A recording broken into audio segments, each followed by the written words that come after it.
নমস্কার বন্ধুরা, বহুরূপী চ্যানেল থেকে সুস্বাগতম সকলকে।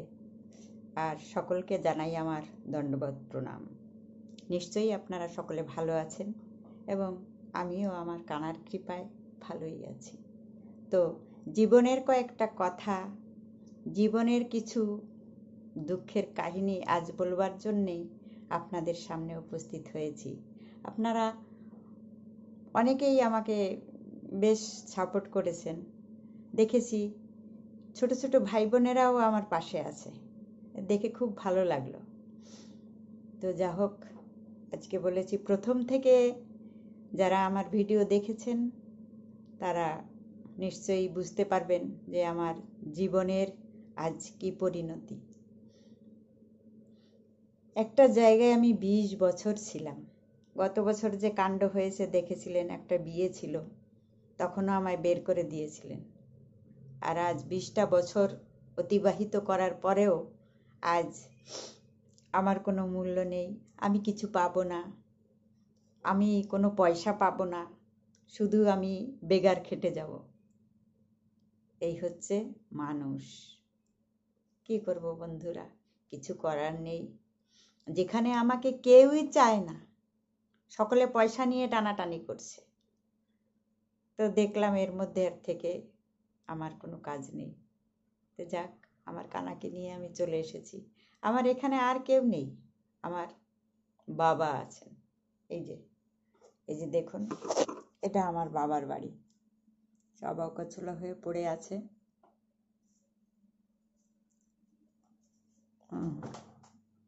এটা আমার বাবার বাড়ি। আমার বাবা কলকাতায় গেছে, তো আসবে, আগামীকাল আসবে। তো কলকাতায় ঘুরতে গেছে, আমি এই কয়েকদিন একাই আছি।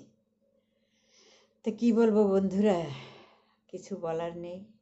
আমার দুঃখের কাহিনী, আমার আর যাবার কোথাও জায়গা নেই।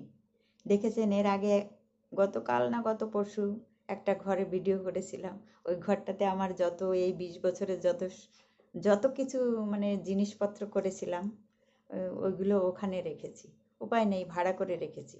তো আমার বাবার বাড়ি যখন আছে, তো বাবার কাছে চলে এসেছি। বাবাও বলল যে চলে আয় মা, এখানে যা হয় আমরা দুজনে মিলে থাকবো, যা হয় খাবো। তো কি করা যাবে, এখন এখানেই আছি, এখানেই থাকবো। আর দুঃখের কথা কি বলবো, বেঈমান লোকদের, নিমক হারাম লোকেদের, বিশ্বাসঘাতক লোকেদের কথা আর কি বলবো।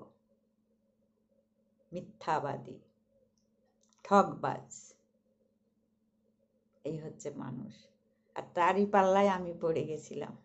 যা হোক, আমার গোবিন্দ আমায় ওখান থেকে বের করে নিয়েছেন, আমি তার জন্য অসংখ্য ধন্যবাদ। কি বলবো, আমার কানার কথা আর কি বলবো, তার অসীম দয়া, অসীম কৃপা যে আমাকে ওই জায়গা থেকে বের করেছে। এমন একটি জায়গাতে ছিলাম, মানে আমার জীবনের মানে সম্পূর্ণ একটা বিপরীত জায়গায় এসে পড়েছিলাম আমি। তো সেই জায়গায় এত বছর কাটালাম, আমি অনেক চেষ্টা করেছি থাকবার জন্য, কিন্তু আর পারলাম না। হয়তো আমার কানার এটাই ইচ্ছে যে না, তুই এখন বেরিয়ে যা। তো চলে এসেছি বন্ধুরা। তো সকলে আমার পাশে থাকবেন, এই অভাগীর পাশে। আর কি করব, এখানে থেকে আমি একটা কাজেও ঢুকেছি, দেখেছেন হয়তো। এইভাবে জীবন অতিবাহিত করতে হবে। ভেবেছিলাম আমি বৃন্দাবনে বাস করব, সে ভাগ্য কি এই পোড়া কপালে আছে? নেই। তবুও আশা করি, হে গোবিন্দ আমায় নিয়ে চলো, আমায় নিয়ে চলো। আমি সবসময় বলতে থাকি, হে কানা আমায় নিয়ে চলো ঠাকুর, আমাকে নিয়ে চলো, আমি তোমার কাছে থাকবো, তোমার ওখানেই থাকবো, ওখানেই আমার এ প্রাণ জানি বিসর্জন দিতে পারি আমি ওখানে। যা হোক বন্ধুরা, আর আপনারা তো জানেন আমি অনেক আগে ডিপ্রেশনে ছিলাম, এবং সেই ডিপ্রেশনটা সেরে গিয়েছিল। এই গত বছর খুব বেড়ে গেছিল, তো মাঝখানে ওষুধ খেলাম, এই তো কয়েক মাস আগে ওষুধ খেয়ে বেশ একটু ভালো বোধ করছিলাম। তারপরে আবার এই তো পরশুদিন রাত্রেও আমার সাফোকেশন হচ্ছিল, এখানে একা থাকতে পারছিলাম না। রাস্তা দিয়ে রাত 12টার সময় আমি ঘুরে বেড়াচ্ছিলাম, কোথায় থাকবো, কার কাছে থাকবো। আমার যেহেতু আমার বাবা বাড়িতে নেই। তো তারপরে অবশেষে আমি কোথায় গেলাম? ওই ভাড়ার ঘরে। তো এই কারণে ডিপ্রেশনে যাওয়ার পরে আমার চেহারা এরকম হয়ে গেছে। আর হচ্ছে কথা বেজে যায়, কিছু করার নেই। তো আপনাদের কাছে আমার মিনতি, আপনারা সকলে আমার সঙ্গে থাকুন। আমি যেন আমার কানার নাম নিয়ে থাকতে পারি, আপনারা সকলে আমায় সেই আশীর্বাদ করুন।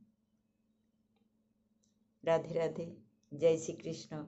আপনারা সকলে ভালো থাকুন, সুস্থ থাকুন। আপনারাও জীবনে সুখী হন, শান্তিতে থাকুন, এটাই আমি কামনা করি। আমার মতো জানি এমন দুর্জনের পাল্লায় কেউ না পড়ে। রাধে রাধে, জয় শ্রীকৃষ্ণ।